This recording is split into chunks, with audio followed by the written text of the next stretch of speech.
Bonjour à tous. Ça fait longtemps que j'ai publié une vidéo sur ma chaîne. Je pense que ça fait plus d'1 an. C'est trop long. J'avais l'impression à ce moment-là de ne pas avoir de contenu à partager et je sentais que je me répétais. J'ai eu le goût de savourer chaque moment que je passais au jardin et de prendre du temps pour moi. De peut-être cultiver un peu plus mon jardin intérieur. J'apprécie vraiment la nature, les randonnées, les voyages. Ce sont tous des activités qui me passionnent.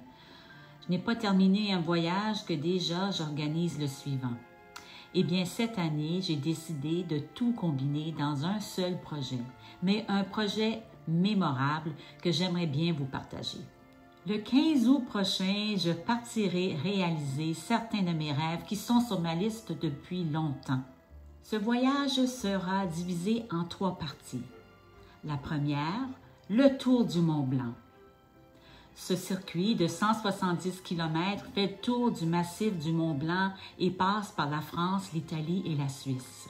C'est un des sentiers de longue randonnée les plus célèbres d'Europe, offrant des vues spectaculaires sur les glaciers, les alpages et les montagnes, dont le fameux Mont-Blanc qui culmine à 4800 mètres d'altitude. Le parcours part traditionnellement du petit village de Les Ouches, qui est situé tout près de Chamonix et est divisé en 11 étapes. Certains randonneurs le feront plus rapidement et d'autres, comme moi, prendront leur temps. À chaque jour, il y aura en moyenne 1000 mètres de dénivelé positif et autant en négatif. Les distances seront donc mesurées en temps plutôt qu'en kilomètres. J'aurai à effectuer en moyenne de 5 à 6 heures de marche quotidiennement. Chaque jour consistera d'une montée considérable et d'une descente qui mettra mes genoux à rude épreuve. C'est un sentier raide et exigeant qui met au défi tout randonneur. Pour ce qui est des hébergements, la plupart des randonneurs sont logés dans des gîtes ou des refuges de style dortoir.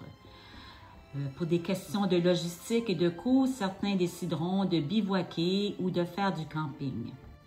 Dans mon cas, j'ai opté pour le grand confort.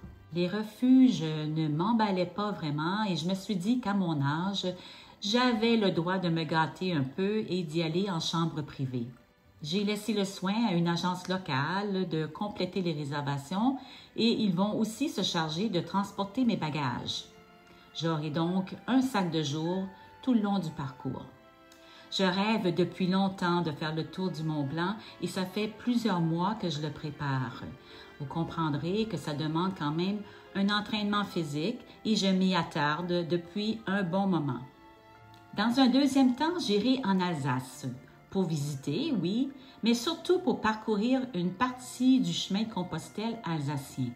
C'est certain qu'il n'est pas aussi fréquenté que les autres chemins français et espagnols, mais il offre l'avantage de passer au travers de petits villages d'influence allemande et serpente des vignobles et des châteaux en ruine.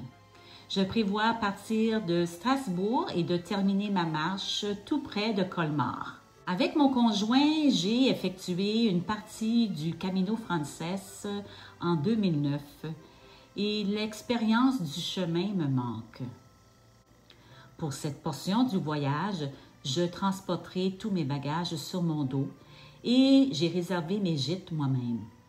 Et pour terminer ce beau voyage, j'irai passer quelques jours à Thésée.